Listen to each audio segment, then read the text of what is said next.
Hey, it's Mark Lynn here with your video thought for the day. All right, this week, except for MLK Day, I'm looking at travel verses because I'm on the road. I'm telling to you from the Pike Room. Wonder where they got that name from. And I'm excited to get to talk to you about a travel verse in the Bible. Now, this is a little bit different. This comes from a story Jesus told in Luke 13, and it's a story that at first might strike us a little bit weird. He's giving a parable to his followers, and his followers have asked a question about the kingdom of heaven, and he says it's like a feast, and people will be invited in, but the people who don't come in timely, those are going to be the people who are standing at the door banging, wanting in. And Jesus is going to say, hey, I don't know who you are. And these people are going to say, but wait, we ate with you, or we were in the streets, we heard you teach. And Jesus says, depart from me, I don't know you.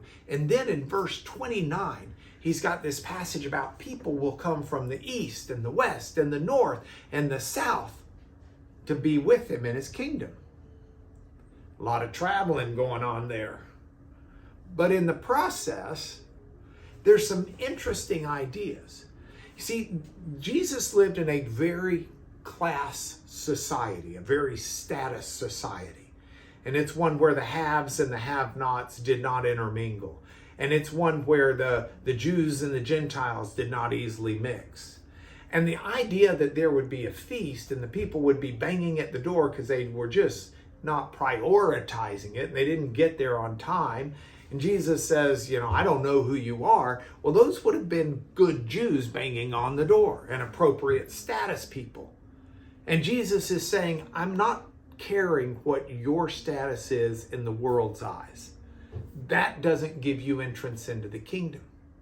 And then the people say, but wait a minute, we listened to you teaching and we ate with you, with the idea being that maybe knowing about Jesus or knowing who he is would be adequate to join him in his banquet. And Jesus' response is, nah, that's not it either. I didn't know you.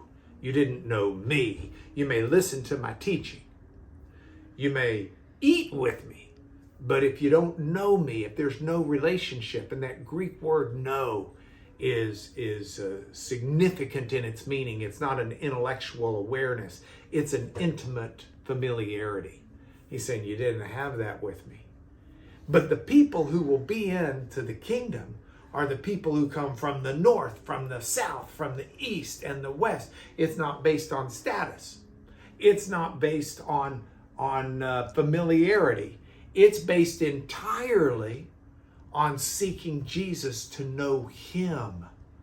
And now it doesn't matter where you're from. You can travel from anywhere and know him. So right now I'm on the road, as I've mentioned, and it's really interesting. We've had a number of different appointments with different people I've been seeing, and some of them I've had to work really hard to get to see them because they're busy.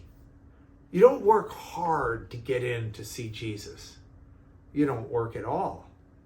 You merely ask him if it's appropriate. You just say, I want to be there. And knowing Jesus, knowing him, being intimately familiar with him changes the course of your life. You've got a seat at the table. So let me tell you what this means to me today as I'm on the road. Number one, I'm thankful to know Jesus. And number two, I want to know him better.